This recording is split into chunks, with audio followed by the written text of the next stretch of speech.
Good evening, everyone.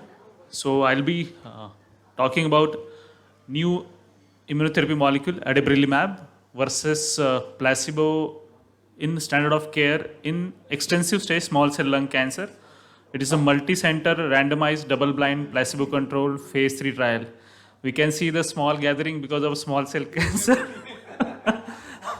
Because yes, everybody is very enthralled with the adenocarcinoma, PFS, OS prolonged, but now yes, so very small gathering. So I'll be briefing out all these headlines. So with the background, this is a new immunoglobulin, which is again immunotherapy molecule, molecule against PDL1.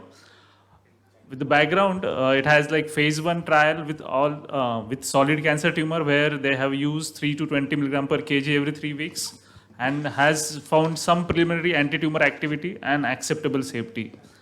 And in phase 2 trial, there is esophageal squamous cell cancer where they have found clinical efficacy and tolerability of this molecule in combination with chemotherapy, not alone. So aim of this study is to again find the efficacy and safety in small cell lung cancer along with chemotherapy. So it is a randomized, double-blind, placebo-controlled phase 3 trial done in 47 tertiary hospitals in China. Key inclusion criteria were ECOG PS 01, 18 to 75 years age. Eligible patients, standard chemotherapy was given, like 4 to 6 cycles of etoposide carboplatin, along with adabrilimab, 20 mg per kg, day 1 of each cycle, followed by maintenance therapy. Nearly 650 patients were screened, out of which 70% were included, 230 in one arm, immunochemotherapy, and 50% were in the placebo group. So it was like 21 days cycles and randomization stratified against liver mets, brain mets, and LDH concentration. So this was the trial profile, how the patient were enrolled and screened subsequently. The baseline characteristic in both the groups were quite well matched in terms of age, sex, ECOG performance status. Smoking history, I found a little interesting, like 22% patient had never smoked, had small cell lung cancers. LDH, nearly 50% patient had elevated and versus 50% normal LDH.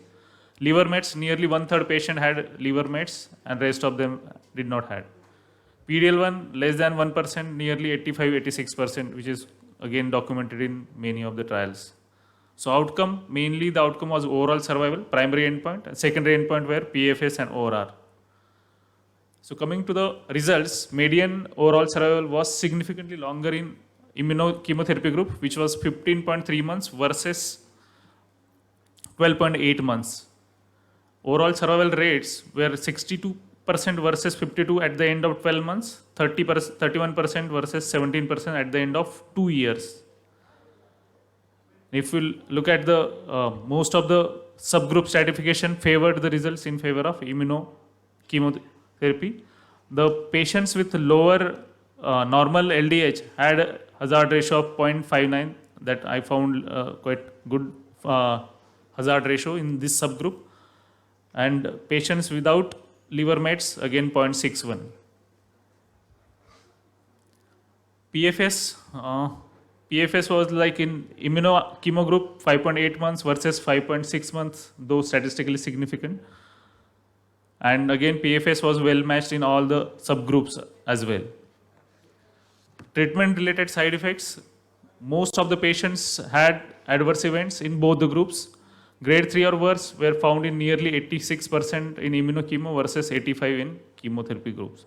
Most of the side effects, adverse events were related to hematological side effects and hepatic side effects. Hematological mainly neutropenia, leukopenia, thrombocytopenia, and hepatic mainly transaminitis. So nearly 5% of patients versus 4% of patients discontinued therapy due to treatment-related adverse events. Treatment-related side effects occurred in nearly 40% of immunochemo group versus 28% in the placebo group.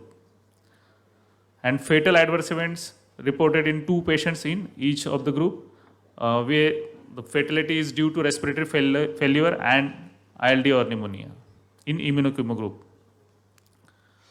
So immune related Adverse events were common in immunochemo group, where hypothyroidism is the quite frequent, 9% of patients, and transaminitis in nearly 7% of the patients. Thank you.